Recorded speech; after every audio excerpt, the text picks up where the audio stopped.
नमस्कार, देख रहे हैं न्यूज इंडिया। इस टाइम उपस्थित है एक्सीलेंस रेजिडेंशियल स्कूल में, जहाँ पे जो है बेहतर शिक्षा के साथ संस्कार भी दिया जाता है।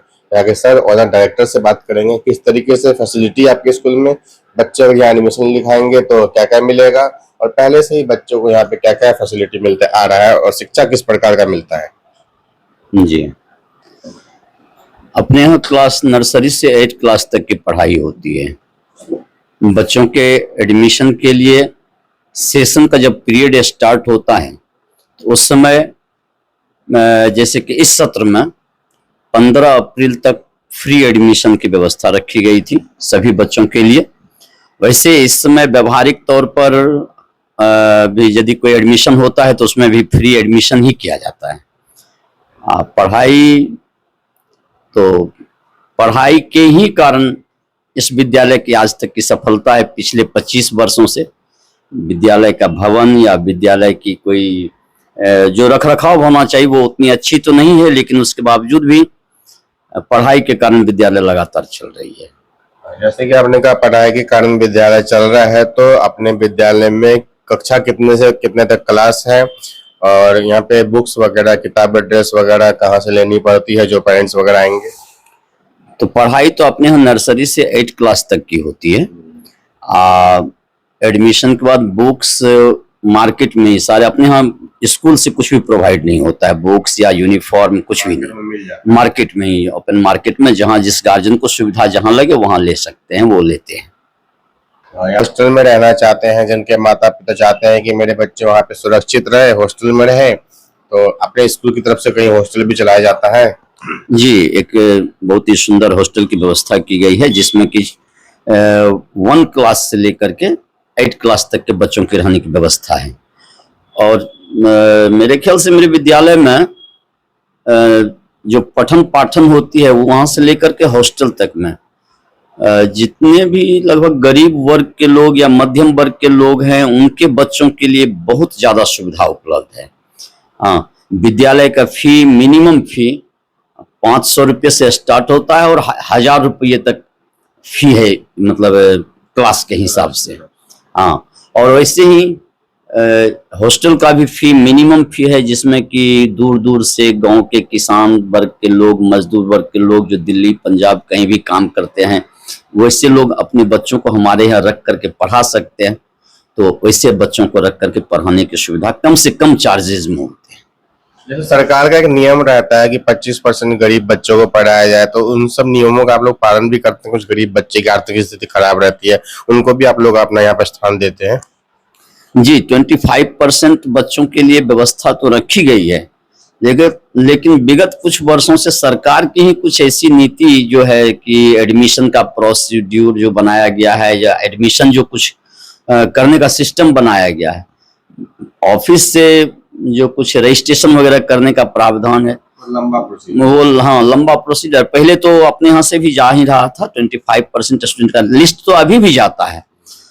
यूडैश जो हम लोग भरते हैं उसमें अपलोड करते हैं। हाँ, वो हम लोग करते रहते हैं, लेकिन वो एक उनका सरकार की व्यवस्था के आधार पर ज्ञानदीप पोर्टल है, तो उस पर भी कुछ लोड करने का रहता है, जिसमें कि अपने यहाँ अभी थोड़ा सा उससे हम वंचित हैं। ज्ञानदीप पोर्टल पर अपना एंट्री नहीं हो पाया है। अपने यहाँ जो है कि कोई भी माँ बाप जैसे बच्चों को भेजता है स्कूल, तो सोचता है सुरक्षित महसूस करे, ट्रांसपोर्ट की फैसिलिटी हो।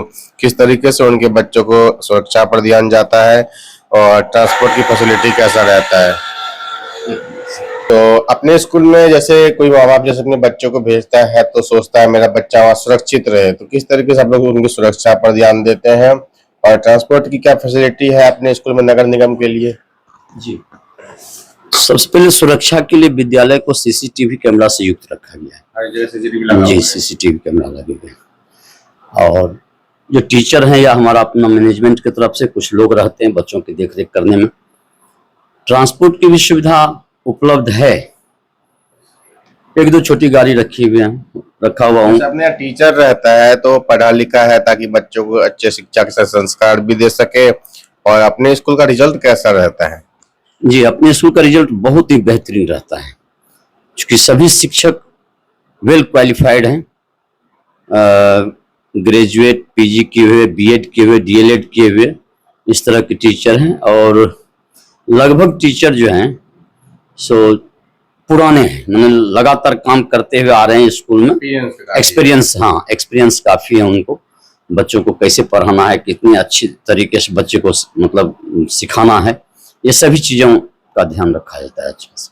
अपने स्कूल में जैसे शिक्षा के अलावा कोई अदर एक्टिविटी भी कराया जाता है, चाहे प्ले एक्टिविटी, गेम वगैरह हो? ये टाइम टू टाइम खेल कूद थोड़ा बहुत और क्विज कॉन्टेस्ट वगैरह बच्चों के बीच में ही खेल कूद क्विज कॉन्टेस्ट, और बच्चों को ज्यादा से ज्यादा प्रोत्साहन देने के लिए वीकली टेस्ट एग्जाम की व्यवस्था की जाती है। और उस वीकली टेस्ट एग्जाम में प्रत्येक सप्ताह बच्चों के परफॉर्मेंस के आधार पर उसे कुछ न कुछ प्राइज दिया जाता है प्रत्येक सप्ताह प्रत्येक क्लास में। तो इससे बच्चों में थोड़ा सा उत्साहित, वो बच्चे मोटिवेटेड होते हैं कि हम ज्यादा मेहनत करें, हम अच्छा करें। साथ ही साथ जो बच्चे प्रत्येक वीक जो बच्चे अच्छे करते हैं ना, उन्हीं को क्लास का मॉनिटर उस सप्ताह के लिए बनाया जाता है। इस तरह से तो अपना स्कूल का जो है प्रोसीजर एडमिशन का है वो कैसा है, किस नंबर पे कांटेक्ट करें, क्या पता है स्कूल का? अभी स्कूल का पता तो एक्सेलेंस रेजिडेंशियल अब वर्तमान में तो कोई छिपा हुआ नहीं है, खासकर मानस नगर में है। और कॉन्टेक्ट नंबर तो है, हर जगह जगह जगह लिखा हुआ रहता है, 9471290869 और 8541964367। तो इस नंबर पर आप लोग फोन करके कांटेक्ट करके एडमिशन ले सकते हैं। और जो भी जानकारी आप तक पहुंच रही है या जो भी यहाँ पे छूट गई है, तो इस नंबर पे पता करके और भी ज्यादा जानकारी ले सकते हैं। अभी हम उपस्थित है एक्सीलेंस रेजिडेंशियल एकेडमी में, जो कि एड्रेस है मानस नगर हटियागाची, वार्ड नंबर 20 हो गया, पहले 32 था, सहरसा में। यहाँ पे क्लास नर्सरी से लेकर 10वीं तक है। तो वेल एजुकेशन के साथ, वेल बिहेवियर के साथ यहाँ पे वेल मेंटेन किया गया है। ट्रांसपोर्ट की भी फैसिलिटी है, हॉस्टल की भी फैसिलिटी है। जरूर एक बार डेमो टेस्ट के लिए जरूर आए। जिला सहरसा से रंजन जायसवाल की रिपोर्ट।